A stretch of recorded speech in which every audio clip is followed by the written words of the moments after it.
नमस्कार दोस्तों, मैं देवांशु पाठक आप सभी का स्वागत करता हूं आपके अपने YouTube चैनल में जिसका नाम है सीक्रेट स्पिरिचुअलिटी अर्थात गुप्त अध्यात्म। आज मैं आपको बताने वाला हूं कुछ ऐसी काम की चीज़ें जिससे आप और आपके प्यारे लोग कुछ परेशानियों से बच सकते हैं।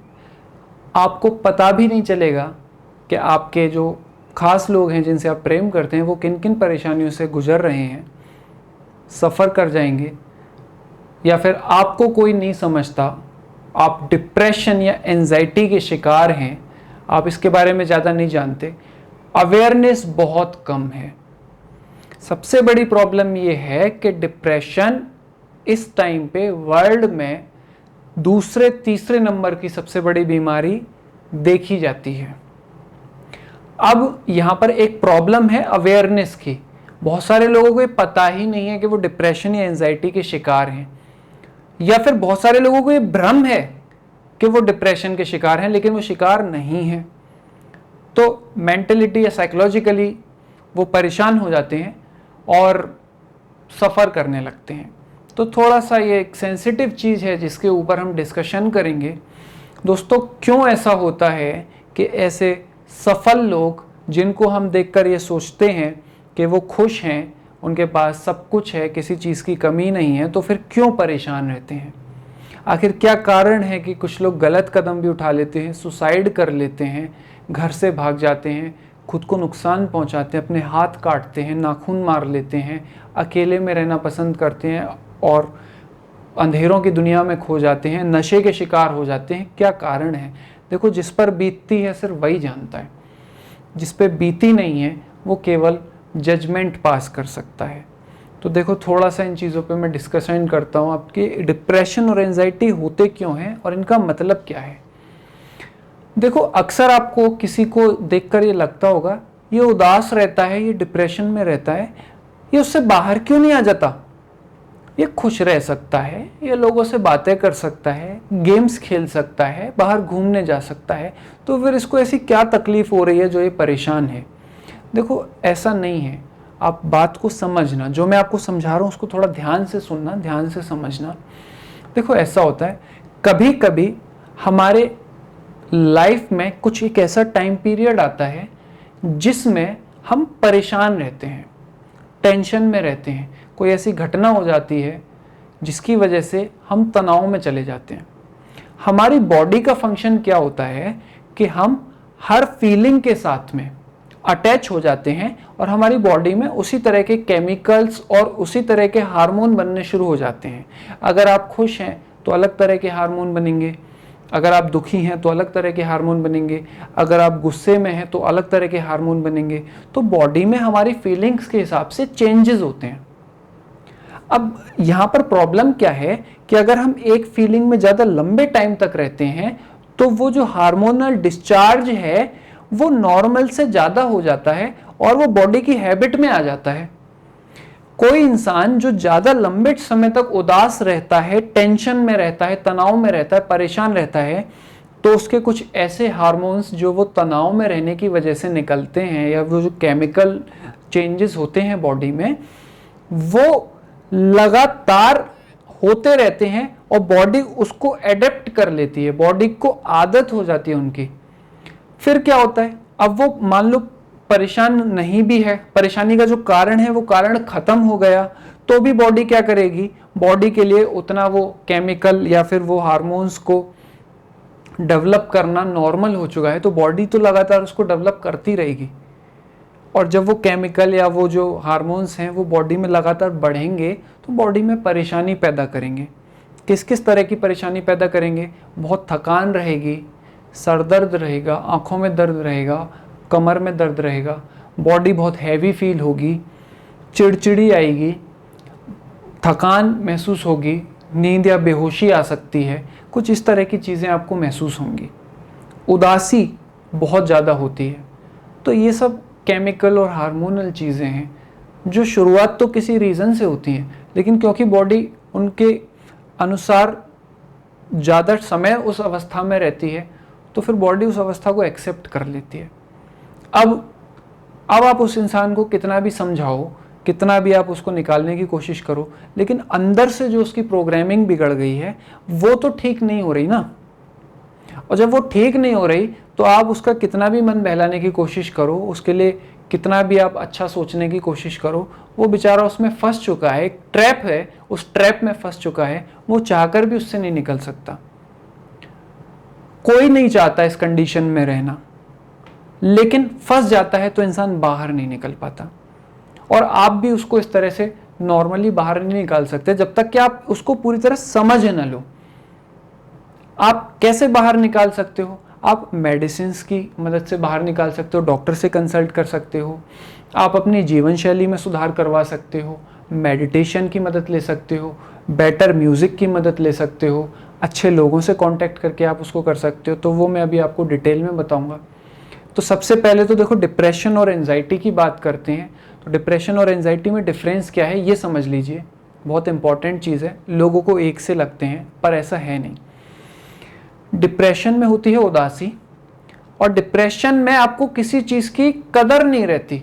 आप इतने उदास हो चुके हो तो जीवन के लिए कि आपको लगता है ठीक है, जितना भी बुरा हो रहा है हो जाने दो, दुनिया ख़त्म हो रही है तो हो जाने दो, कोई बात नहीं, मैं तो जिस अवस्था में हूँ उस अवस्था में हुई। कुछ भी करने का मन नहीं करता, लड़ने का मन नहीं करता अपने जीवन में, खुशी को हासिल करने के लिए संघर्ष करने का मन नहीं करता, आपका एक्साइटमेंट ख़त्म हो जाता है, उदासी में चले जाते हो आप। तो ये होती है डिप्रेशन की अवस्था कि मुझे अब किसी चीज़ से फ़र्क नहीं पड़ता, मैं तो अपनी उसी एक अवस्था में हूँ, उदासी की अवस्था में। थकान हो जाती जीवन से। एंजाइटी में क्या होता है? एंजाइटी का मतलब ये होता है, आपने कभी नोटिस किया होगा, आप एग्ज़ाम देने जाने वाले हो या किसी इंपॉर्टेंट इंटरव्यू को देने या मीटिंग में जाने वाले हो, तो उससे पहले आपको उत्तेजना महसूस होती है, पेट में बटरफ्लाइज होती हैं, शरीर में अलग अलग तरह के वाइब्रेशंस फील होते हैं, या अचानक से कोई ख़राब खबर आ जाए आपके पास में तो अचानक से अंदर से आपको बेचैनी होने लगती है, ये एंजाइटी होती है। तो देखो दोस्तों, एंजाइटी एक कॉमन चीज़ है, इसको हर किसी ने फील किया हुआ है अपनी लाइफ में कभी ना कभी। किसी को भी ऐसा पॉसिबल ही नहीं है कि कभी एंजाइटी फील ना हुई हो। प्रॉब्लम कब होती है? जब कोई एक ऐसी फ्यूचर की चीज़ के बारे में हम सोचते हैं जिससे हमें डर लगे या जिससे हमें ज़्यादा ओवर एक्साइटमेंट हो जाए, तो फिर हमारी बॉडी रिएक्ट करती है, उसके लिए उत्तेजित हो जाती है, बेचैन हो जाती है, बेचैनी फील होती है बहुत ज़्यादा। तो एंजाइटी एक तरह की बेचैनी है भविष्य में होने वाली घटनाओं के लिए। डिप्रेशन एक बीमारी है जो आपके पास्ट के एक्सपीरियंसेस की वजह से डेवलप होती है, और एंजाइटी एक ऐसी बीमारी है जो फ्यूचर के बारे में ज़्यादा सोचने से डेवलप होती है। दोनों में ये डिफरेंस है। आप चैन से बैठ नहीं पाओगे, आपको चलने का, भागने का मन करेगा, हड़बड़ी मचेगी, बहुत तेज लाउड म्यूजिक सुनने का मन करेगा, कभी कभी लोगों को चीखने चिल्लाने का मन करता है। तो ये इन चीज़ों के लक्षण हैं। तो एंजाइटी भी वैसे ही है कि अगर आप एक लंबे टाइम तक भविष्य को लेकर चिंता में रहते हो तो फिर बॉडी में वही सब केमिकल चेंजेस शुरू हो जाते हैं, बॉडी उसको एडेप्ट कर लेती है, और फिर एंजाइटी आपकी बॉडी में बैठ जाती है, पकड़ बना लेती है, फिर आपको उससे बाहर निकलना मुश्किल हो जाता है। तो अगर आपके भी किसी दोस्त को, परिवार वाले को ये लक्षण है तो प्लीज़ आप इस बात पे ध्यान दीजिए। आपको खुद को भी है तो भी समझ जाइए कि आपको हेल्प की ज़रूरत है, किसी को भी इस अवस्था में नहीं छोड़ना है, नहीं तो वो इंसान, ये स्टेज बिगड़ती जाती है, दिखती नहीं है लेकिन बिगड़ती जाती है, और एट लास्ट इंसान घुट जाता है। कभी कभी लोग सुसाइड भी कर लेते हैं। अब इससे निकलने के लिए क्या करना है, थोड़ा सा उस पर डिस्कस करते हैं। सबसे देखो इम्पॉर्टेंट चीज़ है कि आपको अगर अवस्था की शुरुआत है तो ज़रूरी नहीं है कि आप डॉक्टर से कंसल्ट करो। स्टार्टिंग स्टेज की बात कर रहा हूँ। आप अपने जीवन शैली में सुधार करके भी इसको कंट्रोल पा सकते हो। तो डिप्रेशन के लिए क्या करना है मैं आपको बता देता हूँ। सबसे पहले तो ये है, आपको उन चीज़ों से खुद को कट ऑफ करना है जिनकी वजह से आप डिप्रेशन में गए थे, और उनको कट ऑफ करने के लिए आपको क्या करना पड़ेगा। ऐसा नहीं है कि उस चीज़ को आपने हटा दिया और वो जो खाली जगह है वो बनी रह गई। अगर आप किसी चीज़ को अपनी लाइफ से कट ऑफ करना चाहते हो तो उसकी जगह भरने के लिए एक दूसरी चीज़ चाहिए आपको। तो जिन चीज़ों ने आपको डिप्रेशन में भेजा है उनको कट ऑफ करो, साथ ही साथ कुछ ऐसी चीज़ें आप ऐड करो जो उनकी जगह ले सकें। आपकी हॉबीज़ हो सकती हैं, आप कोई नया कोर्स ज्वाइन कर सकते हैं, फोटोग्राफी का, कुकिंग का, गार्डनिंग कर सकते हैं, कुछ भी आप ऐसा कर सकते हैं जो उस खालीपन को भर दे। दूसरी चीज़, उससे कट ऑफ होने के बाद में आपको सबसे पहले ध्यान ये रखना है कि खुद को परमानेंट ढीला नहीं छोड़ना है। रेस्ट करना है, जरूरी है, लेकिन एक्स्ट्रा रेस्ट नहीं करना, जरूरी नहीं करना।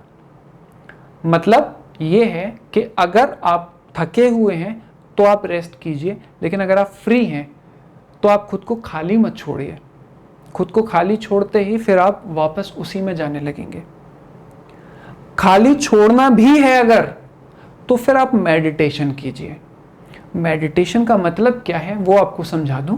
मेडिटेशन कई तरह का होता है, उसमें जो आप कर सकते हैं वो कौन कौन से तरीके हैं वो मैं आपको समझा देता हूं। सबसे पहला तरीका है सांसों का मेडिटेशन। सबसे आसान और सबसे ज़्यादा असरदायक है। जो बौद्ध लांबा होते हैं, जो जैन शाखा को मानने वाले जो लोग होते हैं, या फिर हमारे यहाँ पर जो योगी वगैरह होते हैं, वो सांसों पर अपना ध्यान लगाते हैं। कैसे लगाना है वो मैं आपको बताता हूँ। आप कोई भी उल्टी सीधी वीडियोस देखकर ये सब मत करिएगा। बहुत सिंपल चीज़ आपको करनी है। आप नॉर्मल पोस्चर में बैठ जाइए, जैसे आप कंफर्टेबल हों वैसे। आपको सबसे पहले नॉर्मल सांस अंदर खींचनी है। सांस लेने का एक नियम याद करिए, सांस हमेशा आपके पेट के नीचे नाभि तक जानी चाहिए। जब हम बेचैन या डिप्रेस्ड होते हैं तो सांस फेफड़ों तक आती है और बाहर आती है, केवल यहां तक जाती है और आती है, पेट तक नहीं जाती। जब हम शांत होते हैं तो हमारी सांस गहराई तक जाती है, पेट तक। गहराई तक जाने का मतलब नहीं कि आप जोर से सांस खींच रहे हो, ये नहीं। गहराई तक जाने का मतलब है मैं अभी भी सांस ले रहा हूं और वो मेरे पेट तक जा रही है और वापस भी आ रही है। नॉर्मल चलने देना है उसको, बस बीच में उसको रोक कर वापस नहीं करना है। अब आप जब मेडिटेशन करेंगे, हो सकता है आपको इस चीज़ की आदत नहीं हो, तो आपको मेडिटेशन में इसकी आदत डालनी पड़ेगी। फिर आप रेगुलर बेसिस पर इसको करेंगे 24 घंटे। तो शुरुआत में आप बैठ जाइए नॉर्मल पोस्चर में, सांस को नाभि तक जाने दीजिए, थोड़ी सी एक्स्ट्रा भर लीजिए और 4 से 5 सेकंड उस सांस को अंदर ही रोकिए। जैसे ही 4 से 5 सेकंड पूरे हो जाएं, धीरे से उसको बाहर निकाल दीजिए। बिल्कुल प्रेशर नहीं डालना है, कोई कपाल भाती नहीं करना है, कोई अनुलोम विलोम नहीं करना है। फिलहाल आपको इतना ही करना है। फिर दोबारा दूसरी सांस लीजिए, नाभि तक आपकी सांस जाएगी, जितना डाउन तक जा सके उतना अच्छा है, प्रेशर नहीं लेना है। फिर उसको 4 से 5 सेकंड रोकिए, फिर दोबारा रिलीज कर दीजिए। ऐसा आपको 10 बार करना है।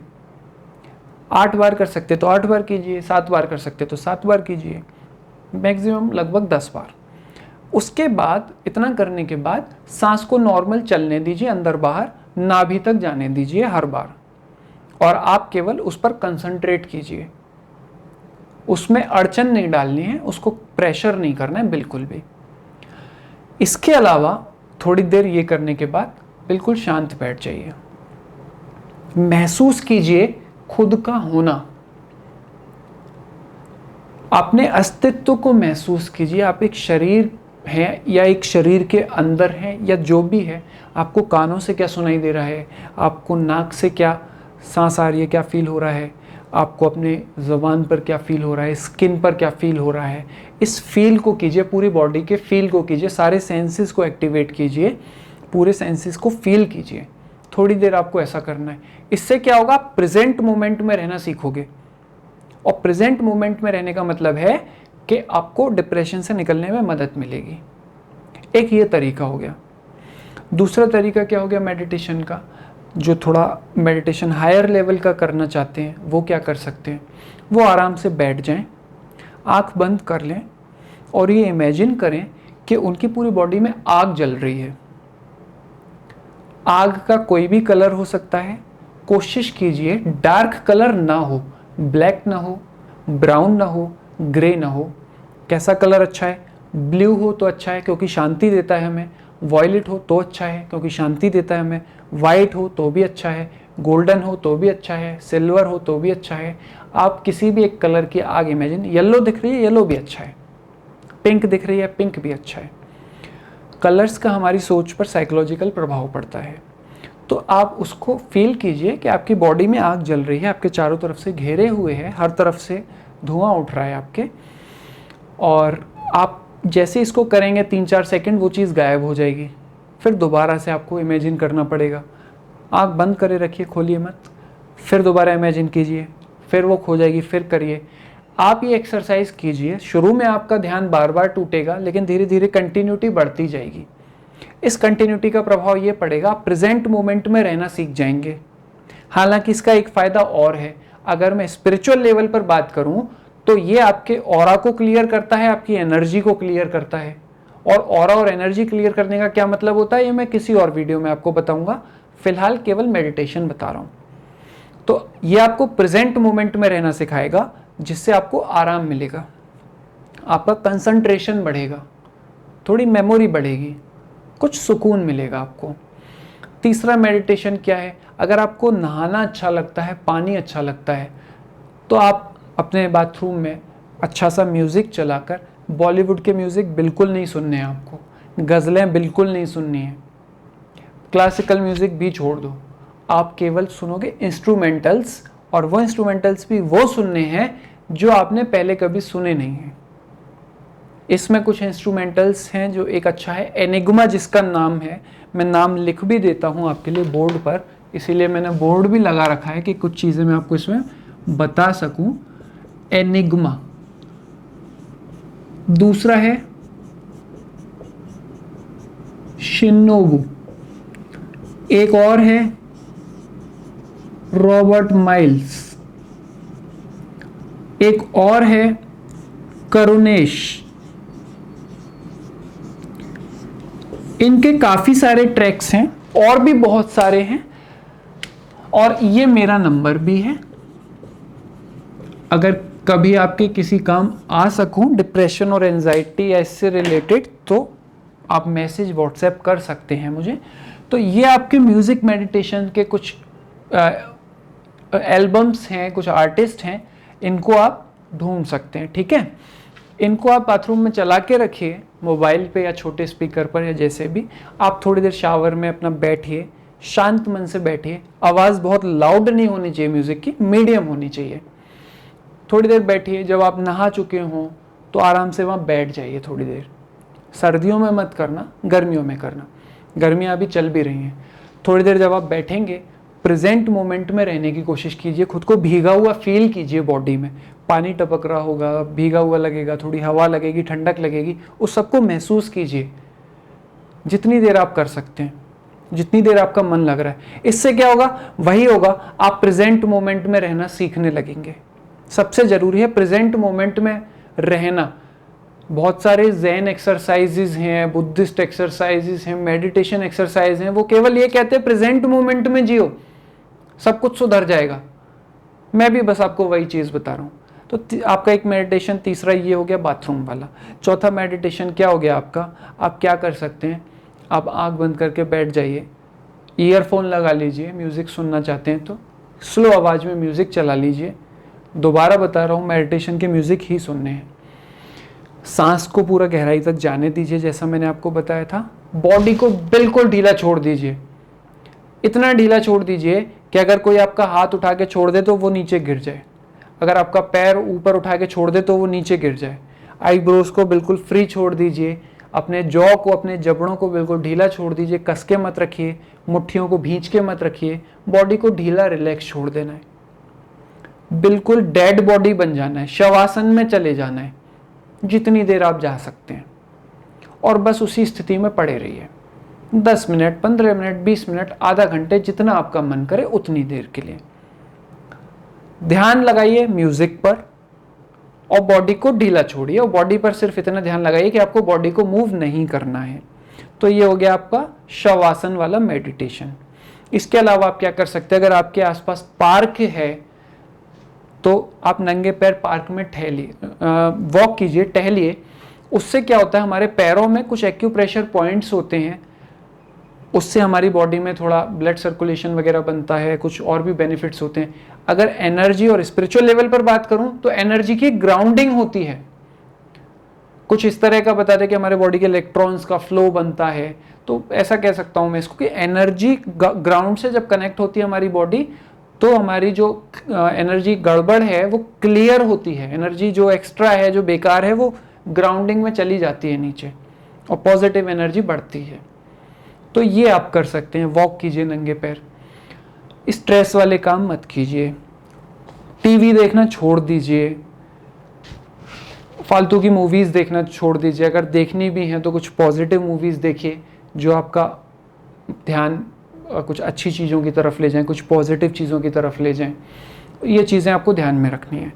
अगर डिप्रेशन की स्टेज ज़्यादा बढ़ चुकी है तो फिर केवल इतने से काम नहीं चलेगा, फिर आपकी बॉडी रिएक्ट करना शुरू कर देती है और आप उस पर काबू नहीं पा सकते। तो उसके लिए आपको क्या करना पड़ेगा, डॉक्टर को कंसल्ट जरूर करना पड़ेगा, जिससे आपकी दवाइयाँ चलेंगी और डॉक्टर आपको ट्रीटमेंट करेगा। ये सभी चीज़ें आपको एंजाइटी के लिए भी करनी है और ये खास तौर से स्पेशल है एंजाइटी में भी, इस पे आपको स्पेशल ध्यान देना है। तो ये है डिप्रेशन और एंजाइटी के लक्षण और उनसे बचने के तरीके। पानी ज़्यादा पीजिए, खाने पीने का थोड़ा ध्यान रखिए, कोशिश कीजिए कुछ अच्छी चीज़ें खाइए, जो आपको मन करता है, आपका केक खाने का मन करता है तो केक खाइए, खुद को खुश करिए, छोटी छोटी चीज़ों से खुश करिए, खुद को छोटे छोटे खुशियाँ दीजिए, छोटे छोटे इनाम दीजिए, खुद का ख्याल रखिए।